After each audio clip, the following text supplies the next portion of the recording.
Bismillahirrahmanirrahim. Assalamu alaikum, dear student. Dear student, today we will discuss about that repair of broken bones. सबसे पहले हम देखेंगे कि broken bones और उसके साथ साथ उस ब्रोकन बोन्स को कैसे रिपेयर किया जा सकता है। फर्स्ट वन है broken bones despite remarkable strength. अब बहुत ज़्यादा स्ट्रेंथ होने के साथ साथ अगर हम बात करें द बोन्स में ब्रेक। अब बॉडी में बहुत ज़्यादा स्ट्रेंथ होने के बावजूद क्या है, बोन्स ब्रेक हो जाती हैं। Break up during youth condition, यानी ड्यूरिंग यूथ भी हो सकती है और उसके साथ साथ ओल्ड एज में भी हो सकती है। अगर हम देखें ड्यूरिंग यूथ के अंदर most fracture result from trauma that में ट्विस्ट और ब्रेक द बोन्स। अब जो सबसे ज्यादा फ्रैक्चर होता है किस रिजल्ट की वजह से, ट्रॉमा की वजह से। कोई भी चोट आ सकती है किसी भी सिचुएशन में, ठीक है।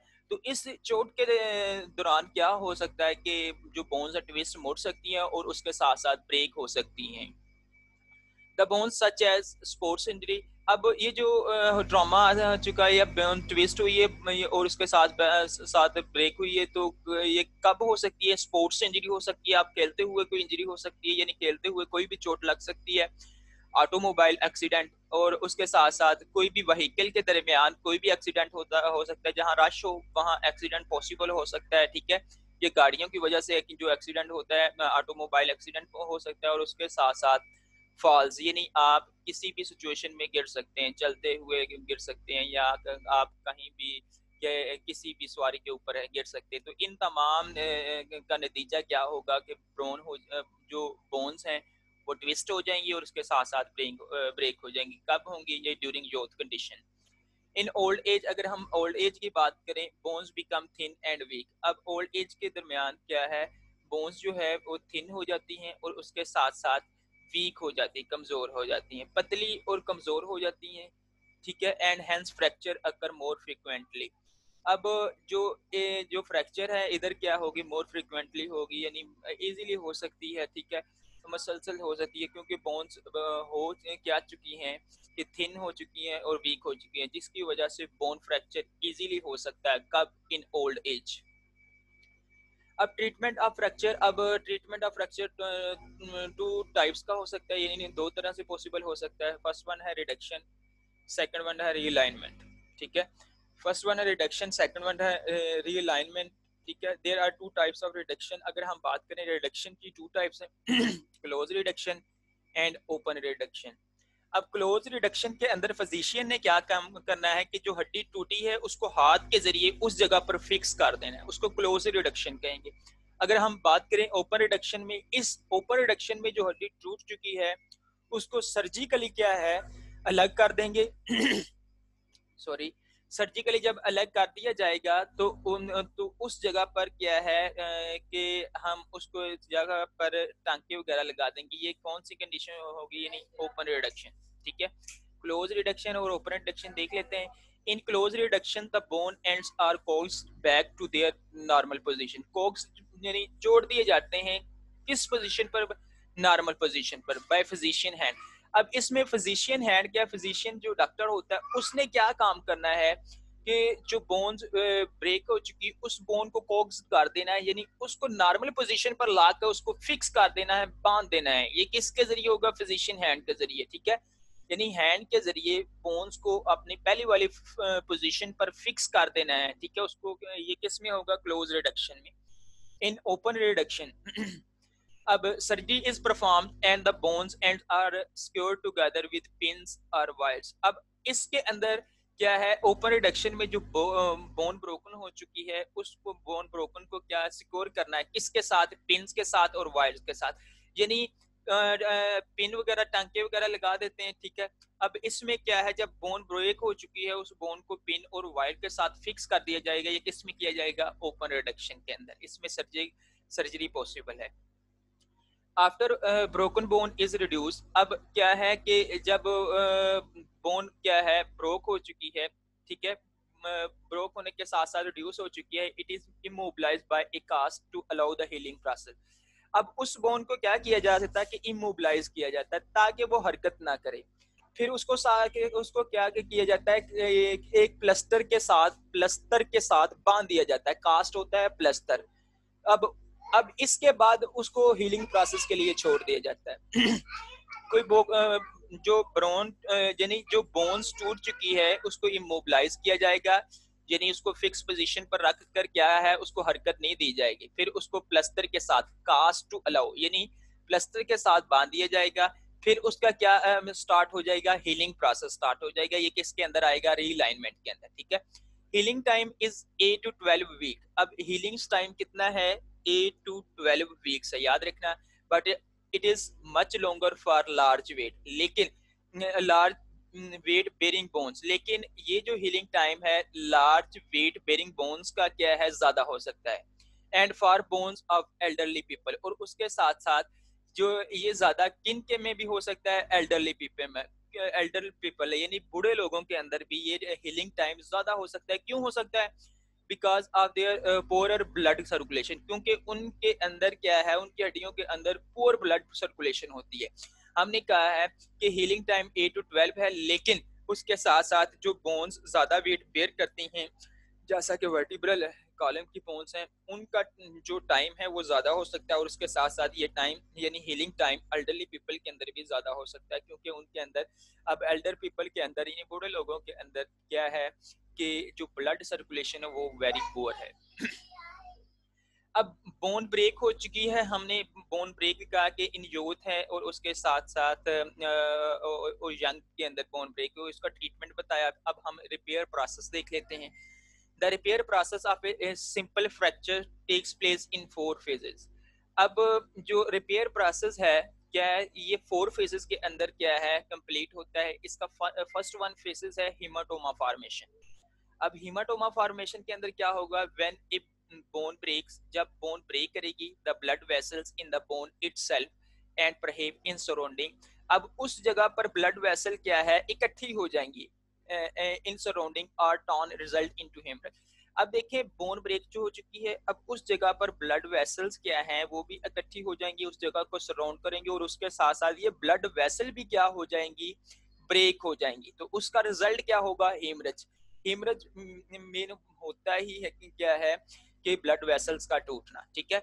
अब एक जगह जहां बोन ब्रेक हुई है उस जगह पर ब्लड वेसल इकट्ठी होने के साथ साथ यानी उस जगह को सराउंड करेंगे, उस सराउंड करने के साथ टॉन मेन होता है टूटना, तो उसका रिजल्ट क्या होगा, हेमरेज। अब क्या है कि ब्लड वेसल्स का हेमरेज हो चुका है, फिर क्या होगा, as a result a haematoma. अब इसका रिजल्ट क्या होगा, हीमाटोमा फॉर्मेशन, ठीक है। जहां पर ब्लड वेसल टॉन हो चुकी हैं, ठीक है, उसका रिजल्ट क्या होगा, हीमाटोमा फॉर्मेशन। अब हीमाटोमा क्या है, a mass of clotted blood form at the fracture site. अब क्लॉटेड ब्लड जो एक मैस बन जाएगा क्लॉटेड ब्लड का, किधर, फ्रैक्चर साइट्स पर, ठीक है, उसे क्या कहेंगे, हीमाटोमा फॉर्मेशन, ठीक है। अब ये जो मैस बनेगा ये किसकी वजह से बन रहा है, ब्लड वेसल्स की वजह से, और ब्लड वेसल की हेमरेज की वजह से, ठीक है। एक मैस लाइक स्ट्रक्चर बन चुका है किस जगह पर, फ्रैक्चर साइट पर, उसको क्या कहेंगे, haematoma. Soon after bone cell deprived of food begin to die. अब इसके बाद क्या होगा कि जो बोन सेल है ये महरूम हो जाएंगे किससे, खुराक से, और उसके साथ साथ ये क्या है स्टार्ट हो जाएंगे डाई होना, एंड ठीक है। And the tissue eight the fracture site become swollen and hence painful, और उस फ्रैक्चर साइट्स के ऊपर टिश्यू स्वॉलन हो जाएंगे, उनके अंदर सोजन आ जाएगी, और उसके साथ साथ उनके अंदर क्या है, दर्द स्टार्ट हो जाएगा। अब हीमाटोमा जब फॉर्मेशन हुई तो उस जगह पर क्या है, बोन सेल्स को प्रॉपर क्या खुराक नहीं मिलेगी, यानी प्रॉपर खुराक से महरूम हो जाएंगी, तो वो क्या डाई कर जाएंगे, और उसके साथ साथ फ्रैक्चर साइट्स के ऊपर जो टिश्यू हैं, जब ये सेल क्या है डैमेज होंगे यानी डाई करेंगे, तो वो टिश्यू क्या स्वालन, उनके सूजन आ जाएगी, सूजन के साथ साथ उस जगह पर क्या है पेन स्टार्ट हो जाएगी। Soft callus formation second one है कि हमने कहा कि बोन कैसे रिपेयर होती है, उसका जो सेकंड स्टेप है सॉफ्ट कैलस फॉर्मेशन। नेक्स्ट क्या होगा कि हमने कहा हीमाटोमा के बाद क्या सॉफ्ट कैलस बनेगा, ठीक है, begins to form in 3 to 4 weeks. अब सॉफ्ट कैलस जब बन जाएगा, ब्लड क्लॉटेड के बाद क्या है, वही जो मैस लाइक क्लॉटेड स्ट्रक्चर था वो किस में कन्वर्ट हो जाएगा, सॉफ्ट कैलस में, ठीक है। अब ये कब बनेगा कि कैसे स्टार्ट बिगन होगा टू फॉर्म 3 to 4 वीक्स, ठीक है। ये स्टार्ट होगा 3 to 4 वीक्स में, ठीक है। Capillaries grow into the haematoma. अब इस हेमाटोमा के अंदर कैपिलरीज दोबारा ग्रो करना स्टार्ट हो चुकी है, and clear up the debris, और जो मैस लाइक स्ट्रक्चर बना था, ठीक है, मलबा लाइक स्ट्रक्चर बना था, वो क्या हो जाएगा, क्लियर हो चुका है, क्लियर हो जाएगा। यानी हमने कहा था मैस लाइक ब्लड क्लॉटेड, उसको हमने हीमाटोमा कहा था। अब इस हीमाटोमा के अंदर क्या है, कैपिलरीज आना स्टार्ट हो जाएंगी, ठीक है, नॉर्मल कैपिलरीज जो बॉडी का यानी उस जगह पर जो काम करेंगी, और इनके उसके साथ साथ इसके और डेब्रस उस जगह पर क्या है वो क्लियर होना स्टार्ट हो जाएगा। फिर ये टू टाइप्स के सेल्स हैं, यानी फाइब्रोब्लास्ट एंड ओस्टियोब्लास्ट। अब उस जगह पर फाइब्रोब्लास्ट एंड ओस्टियोब्लास्ट माइग्रेट करेंगे, यानी किधर, कैलस, जिधर सॉफ्ट कैलस बना है 3 to 4 weeks में। अब फाइब्रोब्लास्ट एंड ओस्टियोब्लास्ट माइग्रेट करेंगे into the fracture site and begin to construct bone. अब उस फ्रैक्चर साइट पर क्या है, फाइब्रोब्लास्ट एंड ओस्टियोब्लास्ट सेल हैं, ये माइग्रेट करेंगे और उन्होंने दोबारा क्या काम करना शुरू कर देना है, कंस्ट्रक्ट करना, यानी कि दोबारा तामीर करना शुरू कर देना है किसको, बोन को। ये किसके अंदर आएगा, सॉफ्ट फॉर्म के अंदर। अब बोनी कैलस फॉर्मेशन, हमने कहा हीमाटोमा, फिर उसके बाद सॉफ्ट कैलस बना है, फिर उसके साथ साथ ओस्टियोब्लास्ट और फाइब्रोब्लास्ट दोनों उस जगह पर पहुंचे हैं, उन्होंने कंस्ट्रक्ट करना शुरू कर दिया किसको, बोन को। अब थर्ड बना है बोनी कैलस फॉर्मेशन, ठीक है। ओस्टियोब्लास्ट एंड ओस्टियोक्लास्ट, ये भी सेल है, ठीक है।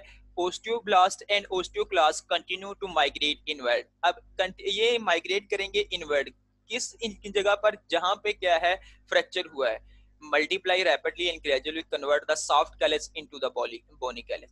अब ये जो osteoblast and osteoclast क्या है, उस जगह पर माइग्रेट करेंगे जिधर फ्रैक्चर हुआ है, और रैपिडली क्या करेंगे, मल्टीप्लाई रैपिडली करेंगे, ठीक है। अब ये रैपिडली मल्टीपल होंगे, ठीक है, इनकी डिवीजन होगी, और उसके साथ साथ ये कन्वर्ट कर देंगे किसको, सॉफ्ट कैलस को, किस में, बोनी कैलस में, ठीक है। ये किन का काम है, ओस्टियोब्लास्ट और ओस्टियोक्लास्ट का। Bone formation begins 3 to 4 weeks after injury. अब बोन फॉर्मेशन दोबारा स्टार्ट हो चुकी है, स्टार्ट होगी 3 to 4 weeks के, ठीक है। इंजरी के 3 to 4 weeks के बाद क्या है, बोन फॉर्मेशन होना स्टार्ट हो जाएगी and continues until a firm bony union is form. अब उसके साथ साथ within 2 to 3 months later, अब 2 से 3 मंथ के बाद क्या है कि एक फिल्म यूनियन बोन बन जाएगी, ठीक है। अब बोन फ्रैक्चर हुई है, वही बोन दोबारा 3 से 4 हफ्तों के दरमियान क्या है बनना स्टार्ट हो जाएगी इंजरी के बाद, और उसके साथ साथ ए फिम बोनी, ठीक है, यानी एक मजबूत बोन क्या है फॉर्म होगी, कब होगी, 2 to 3 month लेटर, ठीक है, 2 या 3 मंथ के बाद, ठीक है। अब फ्रैक्चर के 2 या 3 मंथ के बाद एक मजबूत हड्डी बनना स्टार्ट हो जाएगी। ये था बोनी कैलस फॉर्मेशन। अब नेक्स्ट वन है, फोर्थ वन है रिमॉडलिंग, ठीक है। अब रिमॉडलिंग क्या है, after several month bony callus is remodelled, ठीक है। अब जो बोनी कैलस है वो क्या है कि रिमूव कर दिया जाता है, ठीक है। अब सीवरल मंथ के बाद जो बोनी कैलस है remodelled by removing the excess material on the outside of the bone, ठीक है। अब एक्सेस मटेरियल से क्या है, ये बोनी कैलस क्या है रिमॉडल्ड कर दिया जाता है, यानी इसको महरूम कर दिया जाता है किसके साथ, जो excess material on the outside of bone, यानी ये देखें after several months bony callus is remodelled by removing the excess material. अब एक्सेस मटेरियल के साथ साथ ये बोनी कैलस भी क्या रिमॉडल कर दिया जाता है on the outside of the bone, किसके ऊपर, बोन के आउटसाइड के ऊपर, ठीक है। अब ये फाइनल स्ट्रक्चर और model area resemble that of the original unbroken bone, ठीक है। अब ये जो रिमॉडल्स है, जो ये रिमॉडल्ड हो चुका है एरिया, यानी हमने उसके ऊपर सब कुछ हटा दिया है, ये किसके साथ रिजेंबल करेगा, ओरिजिनल अनब्रोकन बोन के साथ, यानी जिस तरह की पहले बोन थी उसी तरह की क्या है कि ये एरिया दिखाई देने लग जाए, because it response to the same set of mechanical stimuli. अब ये किसकी वजह से है कि same set of mechanical stimuli है, ये जो 4 स्टेप है हमने बात की है, ये इन्हीं की वजह से है, ठीक है। सबसे पहले हमने ये बात की थी कि हीमाटोमा फॉर्मेशन होती है, फिर हीमाटोमा फॉर्मेशन के बाद सॉफ्ट कैलस फॉर्मेशन हुई, सॉफ्ट कैलस के बाद बोनी कैलस फॉर्मेशन हुई, और रिमॉडलिंग के अंदर क्या है, एक जो हड्डी बन चुकी है बिल्कुल रिजेंबल करेगी जैसा कि अनब्रोकन बोन थी, ठीक है। अब ये था कि हमने कहा कि इसका कैसे ट्रीटमेंट के साथ साथ इसके रिपेयर मैकेनिज्म था कि इसका बोन्स का। अब नेक्स्ट वन है muscles. Many multi cellular animals have evolve specialise cell for movement, ठीक है।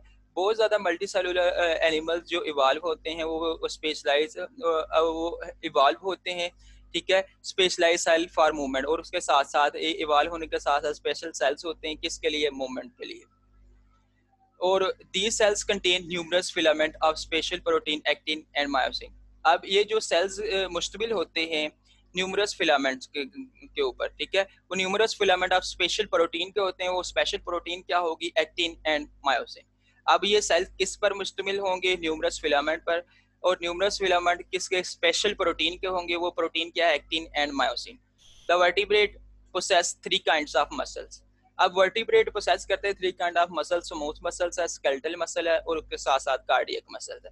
अब स्मूथ मसल्स है, ठीक है, और स्केलेटल मसल है, कार्डियक मसल्स है। स्मूथ मसल्स ये हमारे ये शोल्डर वगैरह के इधर हिप्स वगैरह स्मूथ मसल है। स्केलेटल मसल जो हड्डियों के साथ अटैच होते हैं, और कार्डियक मसल्स जो क्या है, हार्ट के मसल्स है। ये तमाम ये मसल दिखाए गए हैं। देखें ये इनकी प्रॉपर्टी है, ये स्मूथ मसल है, कार्डियक मसल है, और उसके साथ साथ स्केलेटल मसल्स है। अब सबसे पहले देखिए मसल्स अपीयरेंस, ठीक है, अनस्ट्राइप्ड है, यानी इनके अंदर क्या है, दारीदार स्ट्रक्चर नहीं होगा, ठीक है। अनस्ट्राइप होता है दारी लाइक स्ट्रक्चर, ठीक है। अब स्मूथ मसल के अंदर अनस्ट्राइप्स हैं, इरेगुलर स्ट्राइप है, ये क्या है, रेगुलर स्ट्राइप्स होंगे, ठीक है। इनके अंदर इरेगुलर क्या होंगी, स्ट्राइप्स होंगी। किसके अंदर, कार्डियक मसल, दिल के मसल्स के अंदर। अगर हम बात करें स्केलेटल मसल के अंदर, इनके अंदर रेगुलर स्ट्राइप्स होंगी। अब अगर इनकी सेल शेप देखें, स्पिंडल लाइक स्ट्रक्चर होगा, ब्रांच होंगे। अब ये क्या है, सिलेंड्रिकल हो सकते हैं, ठीक है। अब स्पिंडल और सिलेंड्रिकल हो सकते हैं ये skeletal muscles. Number of nuclei, ठीक है। अब इनके अंदर 1 पर सेल, हर सेल के अंदर एक न्यूक्लियाई होगा, मैनी पर सेल, ठीक है। हर सेल के अंदर बहुत ज्यादा न्यूक्लियाई हो सकते हैं, मैनी पर सेल्स हो सकते हैं, ठीक है। स्पीड ऑफ कंट्रैक्शन, अब इनकी स्मूथ मसल की स्लो होती है, कार्डियक मसल की इंटरमीडिएट होती है, skeletal muscle slow to rapid होगी। अब स्केलेटल मसल की जो स्पीड ऑफ मूवमेंट है स्लो टू रैपिड होगी, ठीक है।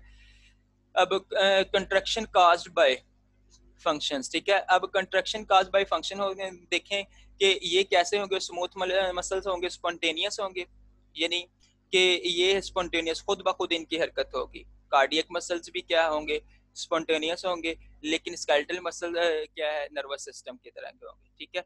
अब ये स्पॉन्टेनियस है, स्ट्रेच है, इनके अंदर नर्वस सिस्टम भी है, hormones control movements, pump blood of substance through hollow organ. ये तमाम इसके क्या है, फंक्शन है, किसके, स्मूथ मसल्स के। अगर कार्डियक्स के बात करें तो ये क्या है, स्पॉन्टेनियस के साथ साथ ब्लड को पंप करते हैं, ठीक है। अब ये क्या करेंगे, स्मूथ मसल देखें स्पॉन्टेनियस है, स्पॉन्टेनियस है, और उसके साथ साथ स्ट्रेच प्रोवाइड करते हैं, नर्वस सिस्टम में भी है हेल्प करते हैं, हार्मोन्स कंट्रोल मूवमेंट में भी है, hormone control movement of substance में भी ये हेल्प करेंगे। अब ये कैसे करेंगे, थ्रू हॉलो ऑर्गन, ठीक है। हॉलो ऑर्गन के जरिए क्या है, ये कंट्रोल मूवमेंट ऑफ सब्सटेंस में हेल्प करेंगे। अगर हम बात करें कार्डियक्स के, कार्डियक में से पंप्स करते हैं किसको, ब्लड को। आपको पता है कि हार्ट क्या करता है, ब्लड को पंप करता है। Skeletal muscle moves the skeleton, ठीक है, यानी स्केलेटन को मूवमेंट में हेल्प करेंगे। वॉलंटरी कंट्रोल, अब वॉलंटरी कंट्रोल स्पॉन्टेनियस होती है खुद ब खुद मूवमेंट। अगर वॉलंटरी की बात करें, ये जो बॉडी के कंट्रोल में हो, ठीक है, उसे वॉलंटरी कहते हैं। देखिए स्मूथ मसल यूजली नो। अब स्मूथ मसल्स की भी जो वॉलंटरी कंट्रोल है ये हम नहीं कर सकते, बॉडी इसको कंट्रोल नहीं कर सकती, दिल को भी बॉडी कंट्रोल नहीं कर सकती, ठीक है। हमारा नर्वस सिस्टम दिल को भी कंट्रोल, ये खुद ब खुद इनकी मूवमेंट होती है। लेकिन स्केलेटल मसल जो हमारे मसल्स है हड्डियों के साथ अटैच है, उनको हम अपनी मर्जी के मुताबिक क्या है, कंट्रोल कर सकते हैं। इसलिए वॉलंटरी कंट्रोल इनका यूजली नो है, इनका भी यूजली नो है, इनका यस है। डियर स्टूडेंट्स, आज का लेक्चर हमारा इधर तक ही था। उम्मीद